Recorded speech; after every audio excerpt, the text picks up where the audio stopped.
Et sans surprise, Guillaume, on va tout de suite forcément démarrer par le football et un retour après 4 ans d'absence, quasiment, le derby du Nord ce week-end. Le fameux derby du Nord, ça faisait longtemps qu'on l'attendait. Lens-Lille, Lens qui est 19e avec 14 points, Lille 15e avec 17 points. C'est donc ce dimanche au Stade de France à 17h. Pour le récapituler un petit peu ce qui s'est passé cette semaine, eh bien, le LOSC a fait match nul, un but partout face au PSG et on a constaté un léger mieux lillois, même si d'un point de vue offensif, c'est pas encore tout à fait ça. Quant à Lens, le Racing a logiquement perdu contre Monaco 2-0 mardi. Alors, les derniers affrontements entre le Lille et le LOSC, c'était lors de la saison 2010-2011. Pour la petite histoire, le LOSC l'avait emporté à 2 reprises. Lens n'a plus gagné contre Lille depuis le 29 avril 2006. C'était une victoire 4-2. Et il y avait eu 2 cartons rouges avec Johan Demont et Kevin Miralas. C'est dire si ces derbys sont toujours chauds, sont toujours assez animés. Le seul joueur sur le terrain dimanche ayant connu les deux clubs, eh bien, c'est Nolan Roux, qui a été au Racing Club de Lens de 2004 à 2009.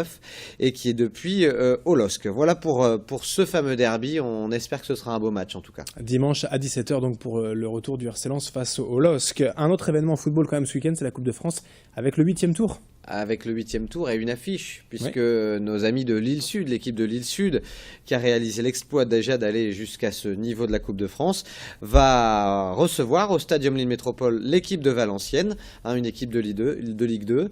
Il devrait y avoir du public, et puis il y aura aussi Arras qui va jouer contre Dunkerque, Le Havre va accueillir les Boulonnais de National, Ailly-sur-Somme, une équipe de DH, va jouer contre Croix, une équipe de CFA, et puis également Laune-Plage DH va affronter Saint-Omer de DH également. Le prochain tour, entrée en lice des équipes de Ligue 1 pour les 32e de finale. Les fameux 32e de finale, on souhaite bien sûr bonne chance à tous les clubs de la région. Un mot de handball avec l'USDK en Coupe d'Europe. Oui, l'USDK qui va jouer contre Zaporozhye, le club ukrainien.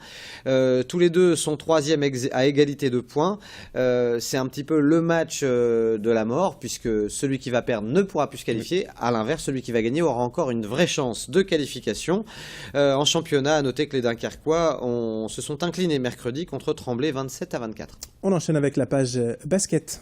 Absolument, le BCM 3e qui accueille Le Havre ce soir à 20h, le Sportica sera, on s'en doute, plein à craquer. Après 5 victoires consécutives, le BCM avait chuté à Orléans la semaine dernière.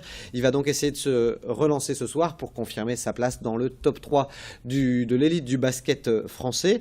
Un petit mot de Pro B également pour dire que ce sera ce week-end les quarts de finale retour de Leaders Cup. Seulement 2 clubs nordistes sont encore en lice. Oui. Denain va recevoir Roanne et Denain l'avait emporté de 7 points à l'aller. Et le Portel va affronter Antibes et les Portelois avaient dû s'incliner de 2 points seulement lors du match aller.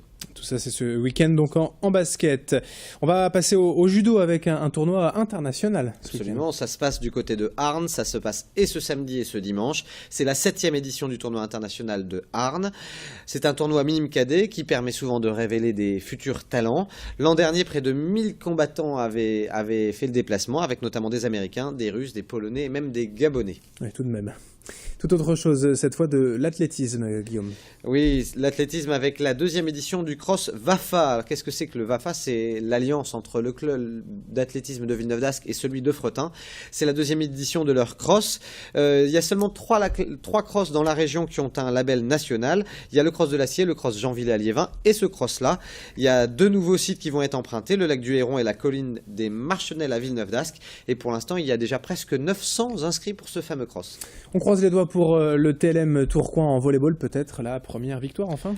Espérons, ça va pas être simple parce qu'ils accueillent Paris qui est 2e du championnat de Ligue A en volley avec seulement 2 défaites en 8 rencontres.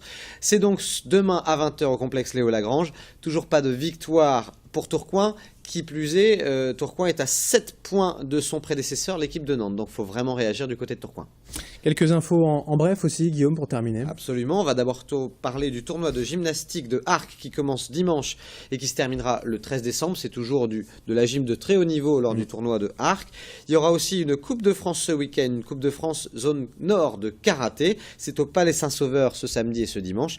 Et enfin, pour ceux qui n'ont jamais été voir du hockey sur glace, il y a un beau derby ce week-end à la patinoire Serge Charles de Wascal.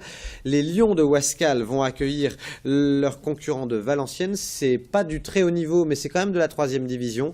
Ça joue très très bien. Et si vous n'avez jamais vu du hockey sur glace, profitez d'aller du côté de Wascal pour aller voir. C'est très sympa. Quand même du spectacle. Et il y a un vrai spectacle sur la glace, absolument.